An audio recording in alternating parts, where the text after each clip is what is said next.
जय हिंद दोस्तों, कैसे हो आप। मैं आशा करता हूँ आप सभी अच्छे होंगे और आपकी नर्सिंग बहुत अच्छे से चल रही होगी। मैं Chandra Prakash Bishnoi nursing Internshala YouTube channel पे आपका स्वागत करता हूँ। दोस्तों, आज की इस वीडियो में हम बात करेंगे दोस्तों नर्सिंग प्रिंसिपल के बारे में। पिछले वीडियो में हमने बात की थी definition and meaning of nursing के बारे में। ये हमारे फंडामेंटल ऑफ नर्सिंग का जो सब्जेक्ट है उसकी टॉपिक है। दोस्तों, नर्सिंग से रिलेटेड ऐसे और वीडियो पाने के लिए आप हमारे चैनल को सब्सक्राइब करके नोटिफिकेशन बेल को दबा दीजिए ताकि भविष्य में हमारे वीडियो के नोटिफिकेशन आपको मिलते रहें। अगर वीडियो आपको पसंद आए तो लाइक कर दीजिए और आपके दोस्तों के साथ शेयर करके अगर उनको ज़रूरत है तो आप उनकी हेल्प भी कर सकते हो और नीचे कमेंट करके बता सकते हो आपको कौन से टॉपिक पे वीडियो चाहिए ताकि हम आपको उससे रिलेटेड वीडियो लेक्चर्स दे पाएँ। चलिए दोस्तों, वीडियो शुरू करते हैं। तो दोस्तों, अपन बात करते हैं नर्सिंग प्रिंसिपल के बारे में। नर्सिंग प्रिंसिपल दोस्तों आपके कितने होते हैं? दो टाइप के होते हैं। एक होता है आपका नर्सिंग प्रिंसिपल, दूसरा होता है साइंटिफिक प्रिंसिपल। नर्सिंग प्रिंसिपल हमारे तो नर्सिंग से तो पहले अपन बात करते हैं नर्सिंग प्रिंसिपल के बारे में। नर्सिंग प्रिंसिपल दोस्तों हमारे नर्सिंग फील्ड से रिलेटेड होते हैं, उससे संबंधित होते हैं ताकि हम नर्सिंग की जो केयर दे रहे हैं उसको हम बरकरार रख पाएँ, अच्छी से अच्छी केयर दे पाएँ। तो अपन बात करते हैं इसके अंदर दोस्तों आपका पहला प्रिंसिपल आता है दोस्तों सेफ्टी। सेफ्टी के अंदर होता है दोस्तों हमें पेशेंट की सुरक्षा का ध्यान रखना होता है। सुरक्षा हम किस हिसाब से दोस्तों पेशेंट की जो हमें उसको दोस्तों मैकेनिकल इंजरी है, मैकेनिकल इंजरी से बचाना है। मैकेनिकल इंजरी है, केमिकल इंजरी है, थर्मल इंजरी है और आपकी इलेक्ट्रिकल इंजरी है और आपकी बैक्टीरियोलॉजिकल या बायोलॉजिकल इंजरीज हैं, उनसे हमें उसको बचाना है। मैकेनिकल इंजरी पेशेंट को कैसे आ सकती है दोस्तों? कोई हॉस्पिटल का वार्ड है जिस पे अपन काम कर रहे हैं, उसके अंदर कोई वाटर या अदर फ्लूइड है, वो फर्स्ट पे स्प्लश हो रखा है, स्प्रेड हो रखा है, तो दोस्तों पेशेंट कोई डायग्नोसिस करा के आ रहा है या कहीं प्रेस होने गया तो आते वक्त दोस्तों वो गिर सकता है। गिरने से उसको दोस्तों मैकेनिकल इंजरी हो सकती है। तो उसके लिए हमें क्या करना होगा? जो भी गिरा है उसको जल्दी से जल्दी स्वीपर या जो वार्ड बॉय है उससे साफ करवाना होगा। और अदर एक अपन एग्जांपल ले सकते हैं, जैसे पेशेंट कोई कोमा में है, अनकॉन्शियस है, तो दोस्तों वो बेड से गिर सकता है, रात को सोते वक्त या दिन में भी गिर सकता है। उसके लिए क्या कर सकते हैं दोस्तों? हम बेड की जो साइड रेल्स होती हैं उसको ऊपर उठा के रखें ताकि पेशेंट गिरे नहीं। केमिकल इंजरी का मतलब है दोस्तों बहुत से प्रोसीजर के अंदर हम केमिकल यूज़ करते हैं तो उसका कोई साइड इफ़ेक्ट नहीं हो या ज़्यादा एक्सपोजर की वजह से उसको कोई नुकसान नहीं हो, तो उससे हमें केमिकल इंजरी से बचाना है। थर्मल इंजरी का मतलब क्या है दोस्तों? बहुत सी हम दोस्तों थर्मोलॉजिकल प्रोसेस करते हैं, जैसे दोस्तों उसको अपन हॉट एप्लीकेशन दे रहे हैं या सीट्स बाथ वगैरह दे रहे हैं या दोस्तों कर रहे हैं, तो उसके दौरान दोस्तों उसको क्या करना है कि जैसे अपन उसको हॉट एप्लीकेशन दे रहे हैं तो ज़्यादा टाइम के लिए अपने हॉट एप्लीकेशन के अंदर उसका एक्सपोजर रख दिया तो क्या होगा दोस्तों? पेशेंट को बर्न या लेसरेशन वगैरह हो सकता है। तो हमें उन चीज़ों का ध्यान रखना है, उससे बचाना है। इलेक्ट्रिक इंजरी का मतलब है उसे प्रिवेंट करने का मतलब यहाँ पर है दोस्तों बहुत सारे हम प्रोसीजर करते हैं जिसके अंदर इलेक्ट्रिक इक्विपमेंट का यूज़ होता है। अगर वो सही नहीं होता है दोस्तों पेशेंट को इलेक्ट्रिक शॉक वगैरह लग सकता है। जैसे दोस्तों अपन नेबुलाइजेशन करते हैं या दोस्तों इलेक्ट्रोकन्वर्जिंग थेरेपी, ये बहुत आगे की प्रोसीजर है, वो देते हैं। और एक जैसे आप दोस्तों सक्शन करते हो पेशेंट के अंदर रेस्पिरेटर का, उसके अंदर सक्शन अपार्टस वगैरह है, यहाँ आपका मॉनिटरिंग कर रहे हो। पेशेंट अगर ओटी से आया है, ज़्यादा सीरियस है, तो मॉनिटर के अंदर उसको इलेक्ट्रिक शॉक आ सकता है या दोस्तों वेंटिलेटर है, उसके ऊपर अपने को ध्यान रखना है। बैक्टीरियोलॉजिकल इंजरीज का मतलब है दोस्तों कोई भी प्रोसीजर देते वक्त हमने दोस्तों मेडिकल एसेप्सिस एंड स्टरलाइजेशन का और एंटीसेप्टिक का यूज़ करना है ताकि उसको दोस्तों कोई दूसरा इन्फेक्शन नहीं हो। इन सब चीज़ों के बारे में ध्यान रखना है। इस हिसाब से दोस्तों आपका सेफ्टी प्रिंसिपल है वो पूरा होता है। अब अपन बात करते हैं नंबर 2 प्रिंसिपल आपका आता है दोस्तों कंफर्ट के अंदर दोस्तों हमें पेशेंट को कंफर्टेबल पोजीशन देनी है ताकि दोस्तों पेशेंट फिजिकली कंफर्टेबल रह पाए।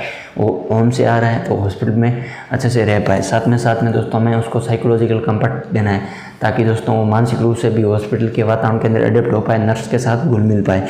उसके बाद में अपन बात करते हैं दोस्तों आपका थर्ड है थेराप्यूटिक इफ़ेक्टिवनेस का मतलब क्या है दोस्तों, कोई भी प्रोसीजर हम किसी भी उद्देश्य के लिए कर रहे हैं, जैसे हम कोई प्रोसीजर नहीं करते हैं तो जिस उद्देश्य के लिए हम कोई प्रोसीजर कर रहे हैं वो हमारा मीट होना चाहिए। जैसे दोस्तों अपने ड्रेसिंग की है तो हमें प्रॉपर ड्रेसिंग करनी है, हमें दोस्तों एसेप्सिस एंड एंटीसेप्टिक का ध्यान रखना है।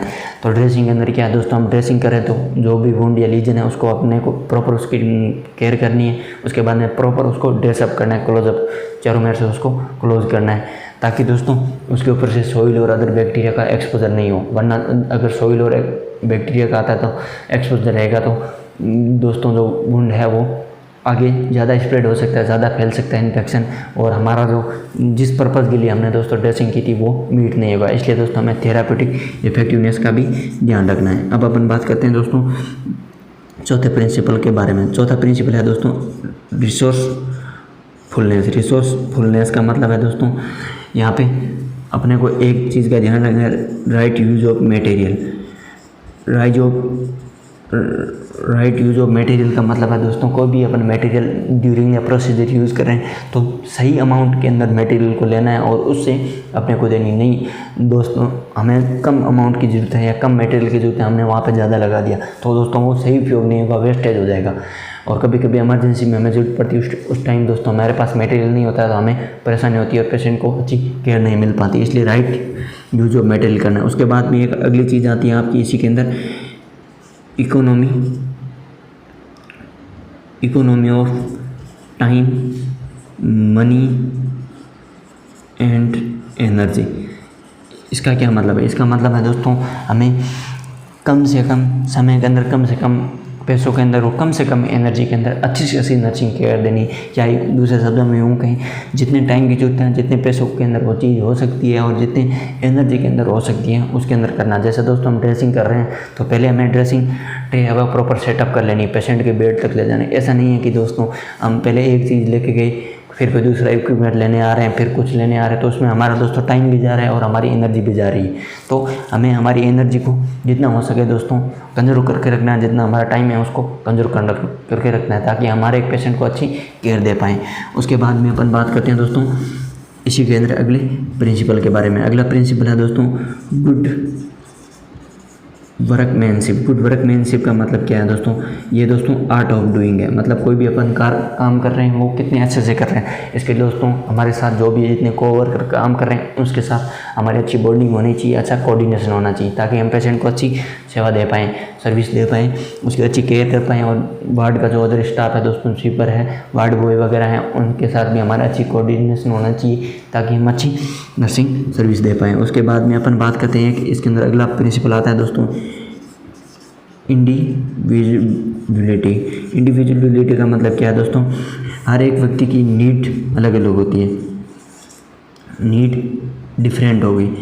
दोस्तों मान लो कि एक वार्ड है उसके अंदर 2 पेशेंट भर्ती हैं, एक पेशेंट का नाम है ए एंड बी, इनको एक ही डिजीज़ है फीवर।